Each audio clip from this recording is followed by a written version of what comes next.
Penyakit paru obstruktif kronik merupakan penyakit akibat kerja yang disebabkan oleh paparan jangka panjang terhadap zat iritan di tempat kerja, seperti debu industri, asap kimia, dan polutan udara lainnya, yang dapat merusak saluran pernapasan secara bertahap.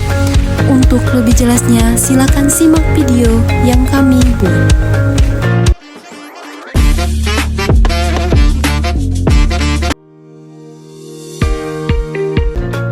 Menurut WHO, penyakit paru obstruktif kronik atau yang biasa disingkat dengan PPOK merupakan penyakit paru-paru umum yang menyebabkan aliran udara terbatas dan munculnya masalah pernapasan.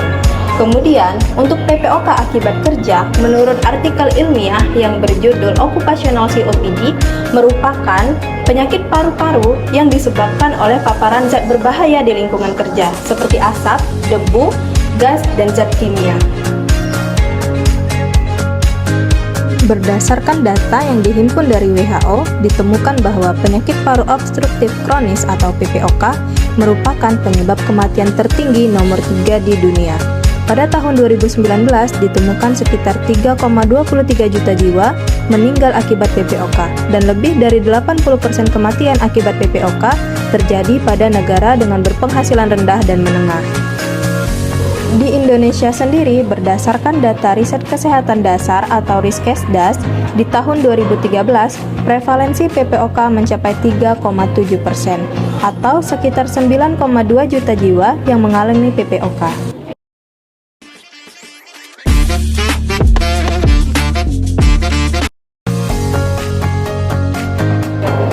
Selanjutnya adalah etiologi penyakit paru obstruktif kronik atau PPOK yang berkaitan dengan paparan jangka panjang terhadap zat-zat berbahaya yang menyebabkan peradangan kronis dan juga kerusakan jaringan paru-paru.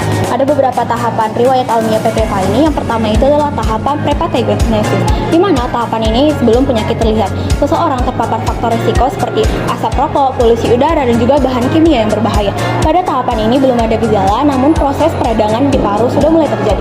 Tahapan yang kedua adalah tahapan patogenesis. Tahapan ini ketika penyakit mulai berkembang, yang terdiri dari 4 sub-tahapan. Tahapan yang pertama adalah tahapan inkubasi, waktu dan antara paparan zat penyebab hingga munculnya gejala. Pada PPOK, kerusakan paru mulai terjadi tetapi belum adanya keluhan. Yang kedua adalah tahapan penyakit dini. Gejala ringan mulai muncul seperti batuk dan juga dahak, tetapi sudah ada kerusakan paru. Ini sangat penting untuk penanganan awal. Yang ketiga adalah tahapan lanjutan, yaitu gejala makin berat, misalnya sesak napas yang lebih sering. Perlunya pengobatan dan perawatan serius agar penyakit tidak makin parah. Yang keempat adalah tahapan penyakit akhir, di mana bagaimana penyakit ini berakhir, bisa sembuh sempurna, sembuh dengan kerusakan paru, pembawa penyakit tanpa gejala berat, penyakit kronis yang tetap ada, dan juga kematian karena komplikasi. Nah, apa sih faktor resiko dari PPOK ini? Berdasarkan penelitian dilakukan oleh Putri Wahyuni pada tahun 2022 dengan judul penelitiannya Faktor Risiko Penyakit Paru Obstruktif Kronik atau PPOK di Semen Padang Hospital. Yang pertama itu adalah perilaku merokok. Rokok merupakan faktor utama dari PPOK ini, baik itu perokok aktif maupun perokok pasif, di mana risiko PPOK akibat merokok itu 4 kali lebih besar dari yang tidak merokok, dan prevalensi perokok laki-laki itu sangat tinggi, di mana itu 67% dibandingkan dengan perempuan itu 2,7% saja. Yang kedua adalah usia. Usia di atas 65 tahun adalah kelompok yang paling rentan terkena PPOK. Ini terjadi karena proses penuaan yang menyebabkan penurunan daya tahan tubuh dan juga fungsi parunya. Yang ketiga adalah jenis kelamin, di mana laki-laki ini memiliki resiko lebih tinggi dibandingkan perempuan karena perilaku laki-laki yang lebih sering merokok. Yang keempat adalah pekerjaan dan paparan lingkungan kerjanya, di mana pekerjaan yang melibatkan paparan seperti debu, gas, dan juga partikel berbahaya di tempat kerja dapat meningkatkan resiko PPOK. Banyak pasien PPOK yang merupakan pensiunan dan terpapar dari faktor risiko kerja. Yang kelima adalah paparan faktor lingkungan lainnya, seperti pencemaran udara, baik itu di dalam ruangan maupun di luar ruangan, yang merupakan seperti asap dari pembakaran bahan bakar untuk memasak, juga berkontribusi terhadap resiko PPOK.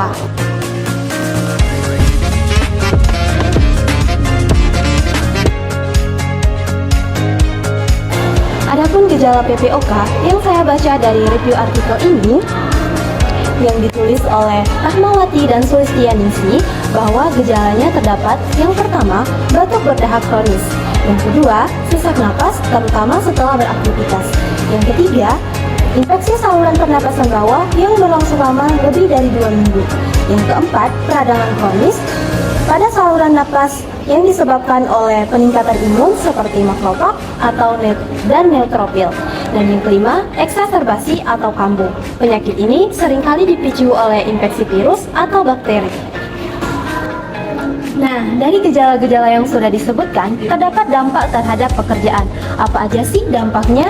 Yang pertama, penurunan kapasitas fisik dan stamina. Penyakit PPOK bisa menghambat aktivitas kerja, terutama pekerjaan yang menuntut gerakan atau tenaga. Yang kedua, sering absen kerja.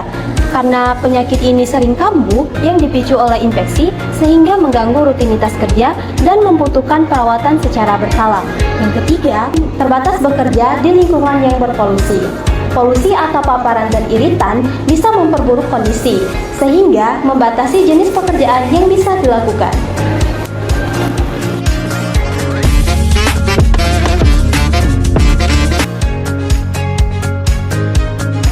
Pekerjaan yang beresiko PPOK salah satunya itu pekerjaan pada pertambangan seperti tambang batu bara, tambang emas, dan tambang lainnya. Memiliki risiko tinggi paparan debu tambang yang mengandung partikel halus, termasuk debu batu bara dan silika.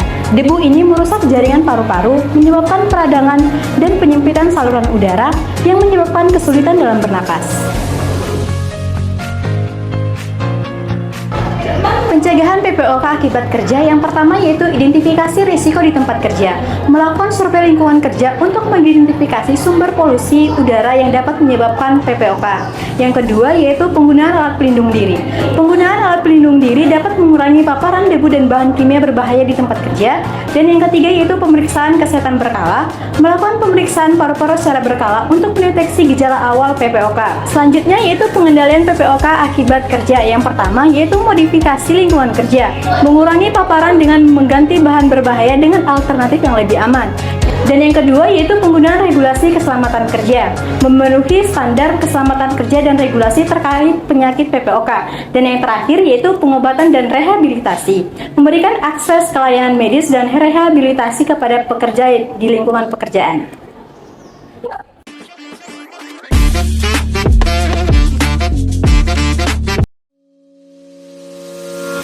Regulasi yang mengatur tentang penyakit akibat kerja ini terdapat pada Peraturan Menteri Kesehatan Nomor 11 Tahun 2022 yang mengatur tentang pelayanan kesehatan akibat kerja untuk melindungi pekerja dari risiko gangguan kesehatan akibat lingkungan dan proses kerja, di mana tujuannya ini untuk menyediakan pelayanan kesehatan yang bermutu serta memberikan perlindungan hukum bagi pekerja maupun penyedia layanan, di mana cakupannya ini terdapat pengobatan, pemulihan, pencegahan kecacatan akibat penyakit kerja.